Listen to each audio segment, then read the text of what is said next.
Hi friends, welcome to Studies with Joy. So our today's topic is 9th Standard Science 1, chapter number 5, Acids, Bases and Salts, Part 5. जिन्होंने मेरा part 1, part 2, part 3, part 4 नहीं देखा वो मेरे channel में जाके वो ज़रूर देखे।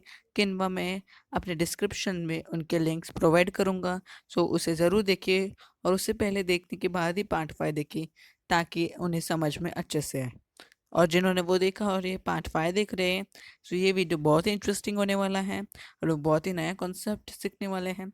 So don't skip this video, watch it full and also share the video with your friends and please like and subscribe.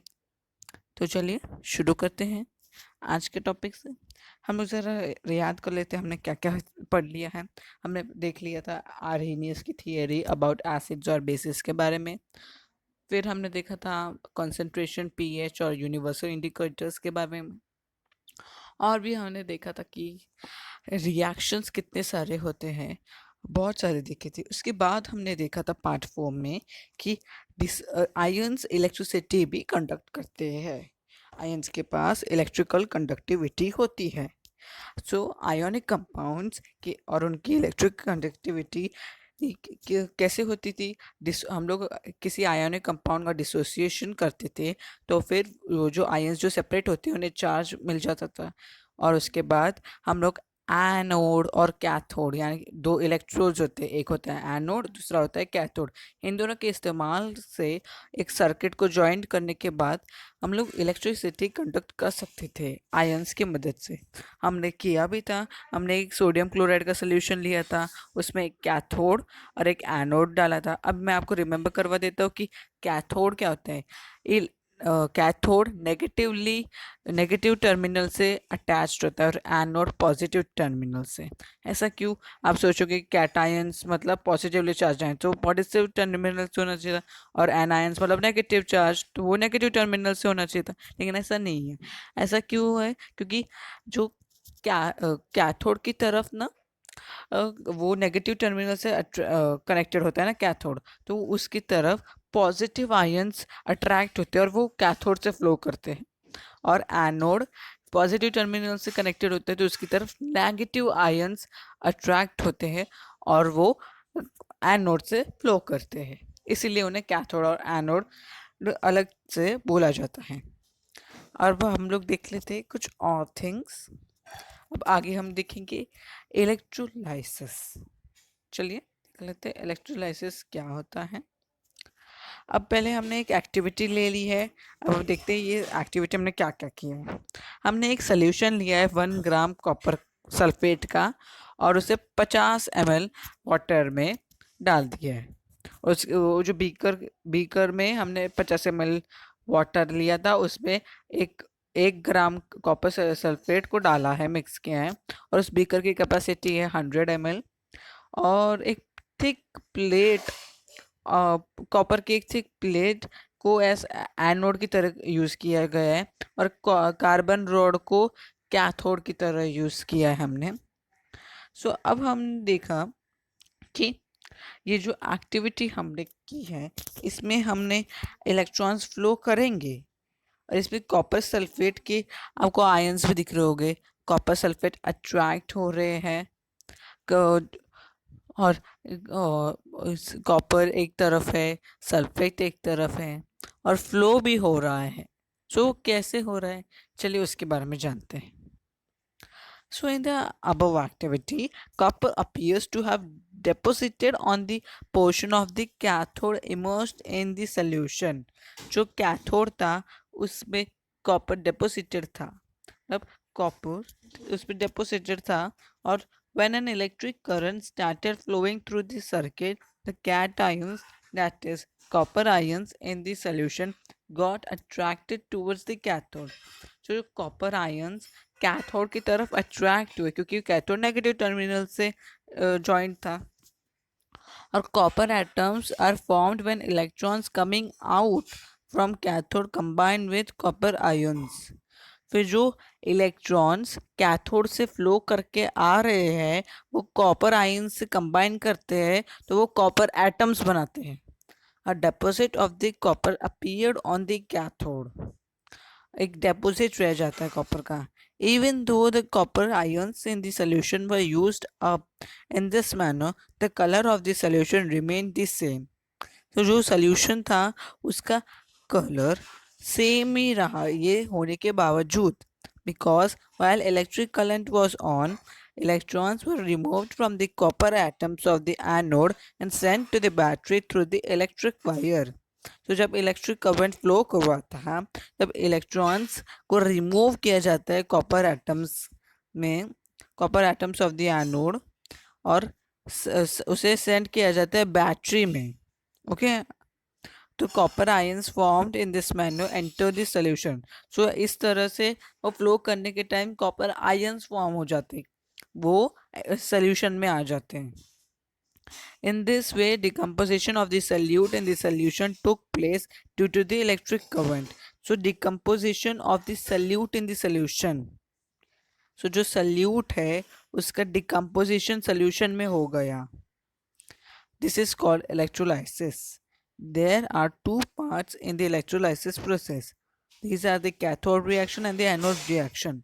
So electrolysis process होता है जिसमें कॉपर के आयंस फॉर्म हुए क्योंकि फ्लो हो रहा था तभी, क्योंकि इलेक्ट्रॉन्स कॉपर आयंस को छोड़कर जाते हैं सर्किट की तरफ, क्योंकि इलेक्ट्रॉन्स के फ्लो के वजह से तो करंट होता है.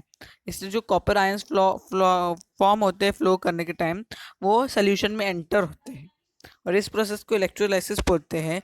और ये जो कैथोड और एनोड है उनका एक रिएक्शन होता है, इसमें वो दो रिएक्शंस होते हैं. चलिए देखते हैं कैसा रिएक्शन है. कैथोड रिएक्शन देखते हैं. कॉपर 2 प्लस एक्वियस 2 प्लस उसकी balancing plus 2 electrons gives copper solid. Okay, so जो कॉपर हमें सॉलिड में मिल रहा है, इलेक्ट्रॉन्स उसको अटैच हो जाते हैं कॉपर के साथ. एनोड रिएक्शन देखते हैं, कॉपर सॉलिड में होता है, वो गिव देता है कॉपर 2 प्लस एक्वियस बन जाता है और 2 इलेक्ट्रॉन्स देता है. ओके, थोड़ा और पढ़ते हैं इसके बारे में. हमने अभी जानेंगे इलेक्ट्रोलाइट्स के बारे में, ये क्या होते हैं चलो जानते हैं. So, it is necessary for the liquid or solution to have a large number of the dissociated ions for electrolysis to take place. So, बहुत सारे dissociated मतलब बहुत सारे जो एकदमली separated ions होने चाहिए फिर ही electrolysis process होगा. Therefore, substances which undergo dissociation to great extent in the liquid state or a solution are called strong electrolytes. So, जो substances liquid state में एकदम ज़्यादा टू डिसोसिएशन करते हैं, एकदम बहुत ऑलमोस्ट डिसोसिएशन कर लेते हैं, उन्हें बोला जाता है strong electrolytes. Salt, strong acids and strong bases are strong electrolytes. Their solutions have high electrical conductivity. In other words, strong electrolytes are good conductors of electricity in their liquid or solution state. So strong acids, salts और strong bases ये सभी ही strong electrolytes हैं. हाँ, समझा. और क्योंकि ये इनकी इलेक्ट्रिक कंडक्टिविटी बहुत ज़्यादा है. Weak acids and weak bases are weak electrolytes. An assembly that consists of a container electrolyte and the electrodes dipped in it is called an electrolytic cell. So एक जो सोल्यूशन होता है consist of container electrolyte जिसमें electrodes होते हैं उसे electrolytic cell बोलते हैं. ओके ओके, सो एक इलेक्ट्रोलाइटिक सेल के बारे में भी हमने देख लिया. अब हम लोग वाटर की इलेक्ट्रोलाइसिस के बारे में देखने से पहले कुछ और चीज़ें एक बार देख लेते हैं. If pure water is used an electrolytic cell, मतलब मैंने बोला था जिस सोल्यूशन को यूज़ किया जाता है एज ए इलेक्ट्रोलाइसिस प्रोसेस के लिए उसे बोलते हैं electrolytic cell. Current does not flow even on putting on this switch. From this we learn that pure water is a bad conductor of electricity, and we have already seen the reason behind this. The concentration of H plus and OH minus ions formed by dissociation of water is very low, only 1 into 10 raised to minus 7 mole per liter. for each ion. However, the electrical conductivity of water increases on mixing a small amount of salt or a strong acid or base, and it due to their dissociation and electrolysis of water takes place. So pure water को या फिर उसका electrolysis process नहीं किया जा सकता। हम लोग को जैसे कि पता ही है कि अगर आप आपको सब अपने पेरेंट्स बोलते होंगे कि पानी वाले हाथों से इलेक्ट्रिक अप्लायंस को छूना मत, स्विच को छूना मत, पानी वाले हाथों से शॉक लगेगा। ऐसा क्यों? क्योंकि water bad is a bad conductor of electricity. ऐसा क्यों होता है? क्योंकि वाटर के H+ और OH- आयंस जो वाटर बनाता है, उनका डिसोसिएशन करने के बाद जो कंसंट्रेशन होता है वो है 1 × 10⁻⁻⁷ मोल पर लीटर एक आयन के लिए। वो बहुत लो है, इसलिए उसकी इलेक्ट्रिकल कंडक्टिविटी नहीं होती। लेकिन अगर उसके अंदर कोई सॉल्ट या फिर कोई एक स्ट्रॉन्ग एसिड या स्ट्रॉन्ग बेस को मिक्स किया जाएगा तो उसकी इलेक्ट्रिकल कंडक्टिविटी बढ़ जाएगी और उसका इलेक्ट्रोलाइसिस हो सकता है। चलिए उसके बारे में थोड़ा और इंटरेस्टिंगली देखते हैं। अब हमने फिर से एक एक्टिविटी कर रहे हैं इलेक्ट्रोलाइसिस ऑफ वाटर के बारे में।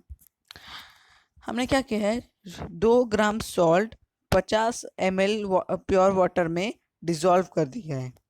250 ml ये जो सोल्यूशन मिला है उसका 250 ml एक 500 ml की कैपेसिटी वाले बीकर में डाला है।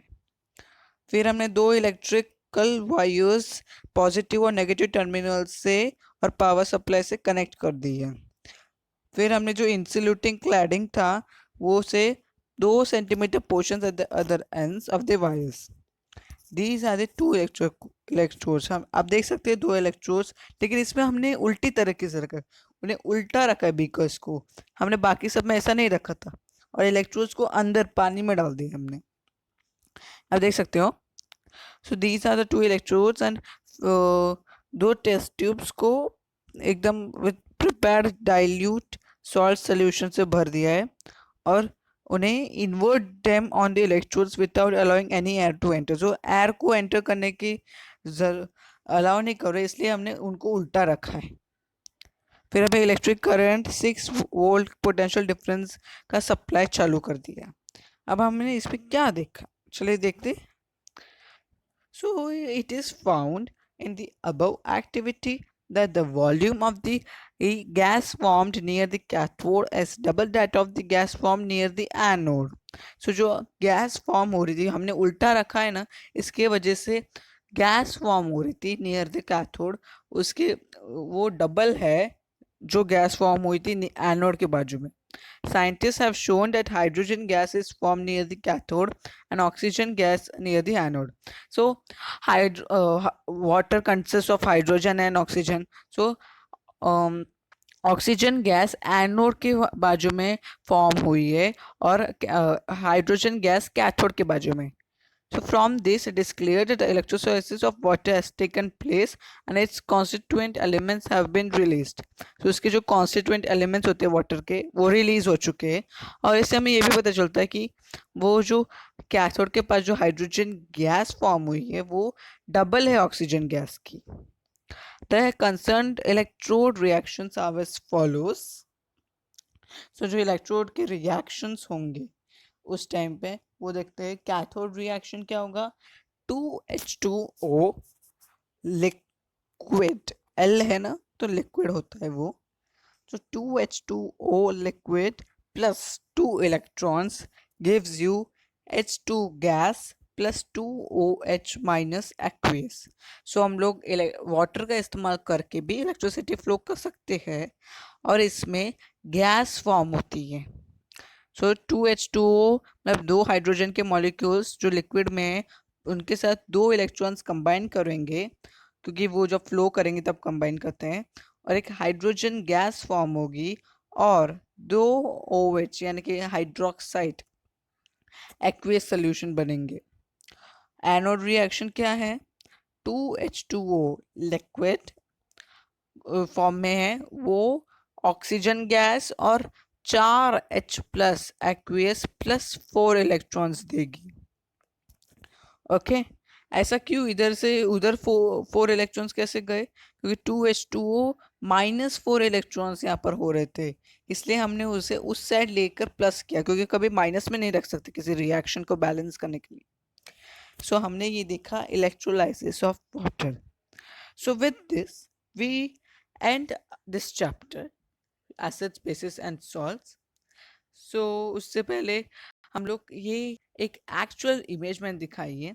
देखो मैंने एक सेल रखा है, दो पानी से भरे हुए बीकर से जिनमें गैस आ रही है और दो इलेक्ट्रोड्स भी है। So with this we end our lecture and also this chapter.